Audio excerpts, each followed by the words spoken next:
용서와 화해에 대한 명언 21. 용서는 나를 위한 선물이다.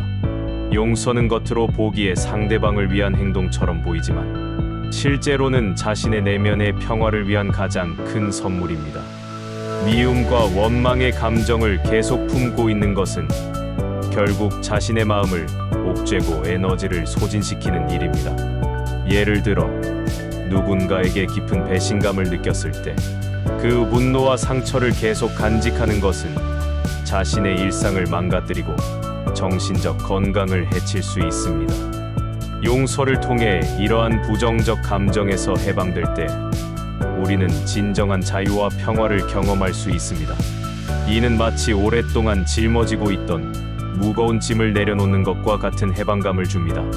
이 미움은 관계를 파괴하지만 용서는 관계를 회복시킨다. 미움은 마치 독약과 같아서 관계의 근간을 서서히 파괴합니다.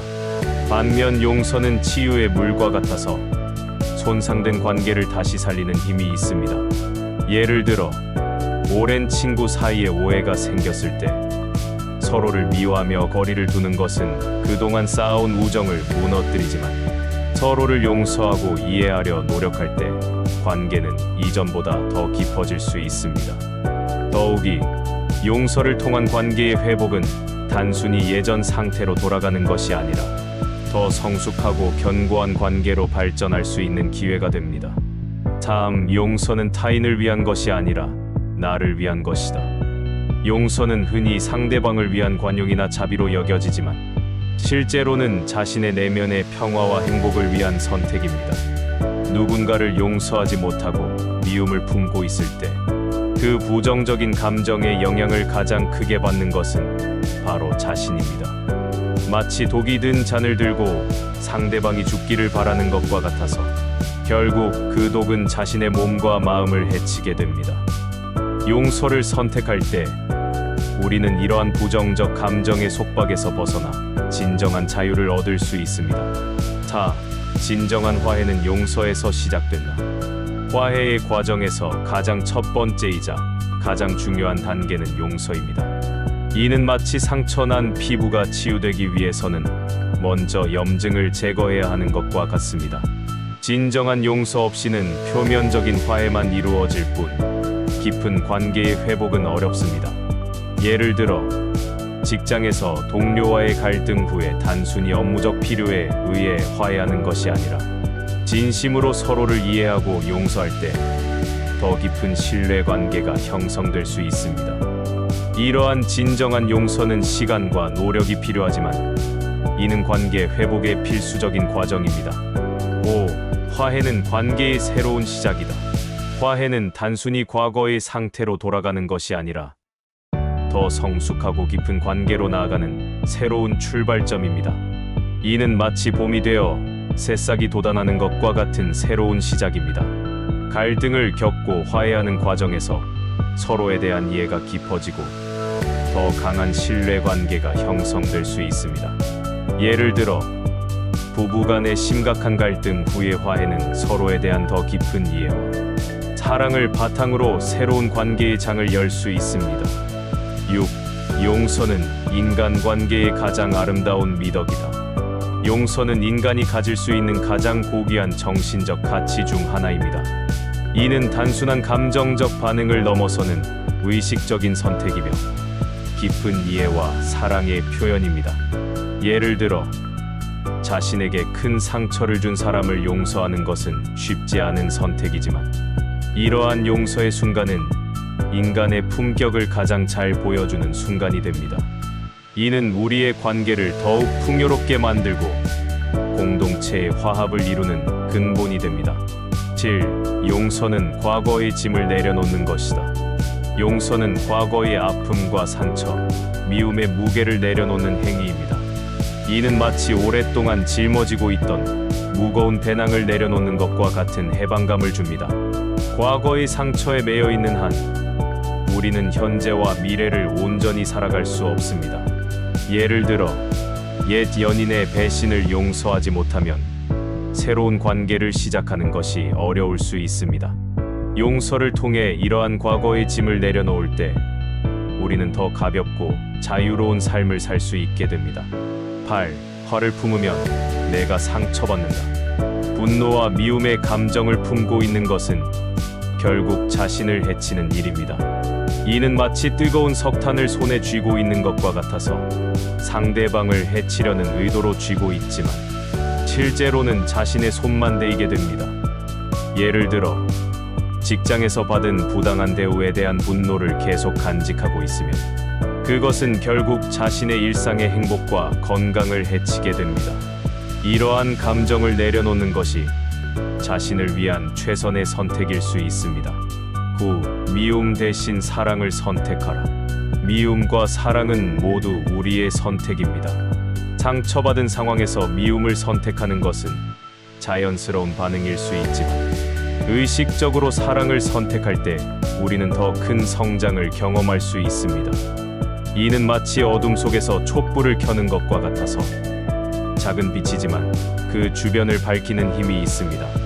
예를 들어 오해로 인해 멀어진 친구에게 먼저 화해의 손길을 내미는 것은 어려운 선택일 수 있지만 이는 관계를 회복하고 더 깊은 우정을 만드는 계기가 됩니다. 10. 용서는 강한 자의 선택이다. 용서하는 것은 결코 약함의 표현이 아닙니다. 오히려 이는 강한 내면의 힘을 필요로 하는 선택입니다. 상처와 분노를 넘어서서 용서를 선택하는 것은 큰 용기와 내적 강함을 요구합니다. 예를 들어 자신을 배신한 동료를 용서하는 것은 쉽지 않은 결정이지만 이러한 선택을 할 수 있는 사람이야말로 진정으로 강한 사람입니다. 이러한 용서는 자신의 감정을 통제할 수 있는 정신적 성숙함의 표현이기도 합니다. 11. 화해는 서로를 이해하려는 마음에서 시작된다. 진정한 화해는 상대방의 입장과 감정을 이해하려는 노력에서 시작됩니다.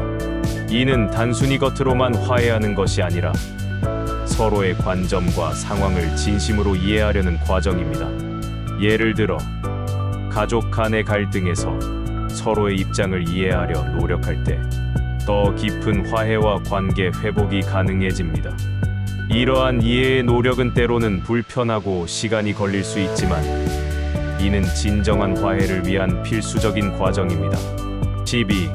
용서는 나와 타인을 자유롭게 한다. 용서는 미움과 원망의 감정에서 자유로워지는 것입니다. 이는 자신뿐만 아니라 상대방도 과거의 속박에서 해방시키는 효과가 있습니다. 마치 새 장의 문을 열어 새를 자유롭게 하는 것처럼 용서는 관계의 굴레에서 벗어나게 해줍니다. 예를 들어 오래된 갈등으로 서로를 미워하던 형제가 용서를 통해 새로운 관계를 시작할 수 있게 되는 것과 같습니다. 13. 용서가 없는 곳에 평화는 없다. 용서는 평화로운 관계와 삶을 위한 필수 조건입니다. 용서 없이는 진정한 평화와 화합을 이룰 수 없습니다. 이는 마치 정원에서 잡초를 제거하지 않으면 아름다운 꽃이 피어날 수 없는 것과 같습니다. 개인적인 관계에서부터 사회적 갈등에 이르기까지 용서는 평화를 위한 첫걸음입니다. 예를 들어 직장에서의 갈등이 해결되지 않으면 팀의 분위기가 악화되고 업무 효율성도 떨어지게 됩니다. 용서를 통해 갈등을 해소할 때 비로소 평화로운 환경이 만들어질 수 있습니다. 14. 관계는 용서와 이해로 이어진다. 건강한 관계의 지속을 위해서는 서로에 대한 용서와 이해가 필수적입니다. 완벽한 관계는 없으며 크고 작은 갈등과 상처는 불가피합니다. 하지만 이러한 어려움을 용서와 이해를 통해 극복할 때 관계는 더욱 깊어지고 견고해집니다. 예를 들어 부부 관계에서 서로의 실수를 용서하고 이해하면서 더 성숙한 사랑을 만들어갈 수 있습니다. 15. 용서는 관계의 상처를 치유하는 약이다. 용서는 관계에 생긴 상처를 치유하는 가장 효과적인 치료제입니다. 이는 마치 상처에 바르는 연고와 같아서 시간이 걸리더라도 점차 상처를 아물게 합니다.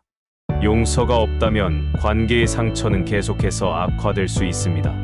예를 들어 오랜 친구와의 갈등 후에 진심 어린 용서를 통해 관계가 회복되고 때로는 이전보다 더 깊은 우정으로 발전하기도 합니다.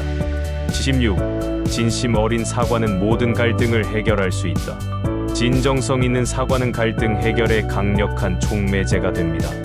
단순한 형식적인 사과가 아닌 자신의 잘못을 진심으로 인정하고 상대방의 감정을 이해하는 사과는 큰 변화를 가져올 수 있습니다. 예를 들어 업무상의 실수를 저지른 후 책임을 인정하고 진심으로 사과할 때 팀원들의 신뢰를 다시 얻을 수 있습니다. 17. 용서하는 사람은 가장 큰 자유를 얻는다. 용서를 선택하는 순간 우리는 미움과 원망의 감정적 속박에서 벗어나 진정한 자유를 얻게 됩니다. 이는 마치 무거운 사슬을 끊고 자유롭게 날아오르는 새와 같습니다.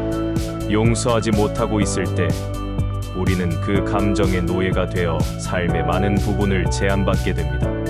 예를 들어 과거의 배신을 용서하지 못하면 새로운 관계를 시작하는 것이 어렵거나 현재의 관계에서도 불필요한 의심과 두려움을 겪을 수 있습니다. 하지만 용서를 통해 이러한 감정적 속박에서 벗어날 때 우리는 더 행복하고 자유로운 삶을 살 수 있게 됩니다. 18. 화해는 서로를 성장시키는 과정이다. 진정한 화해의 과정은 단순히 갈등을 해결하는 것을 넘어 서로가 함께 성장하는 기회가 됩니다. 이는 마치 나무가 강한 바람을 견디며 더 깊은 뿌리를 내리는 것과 같습니다.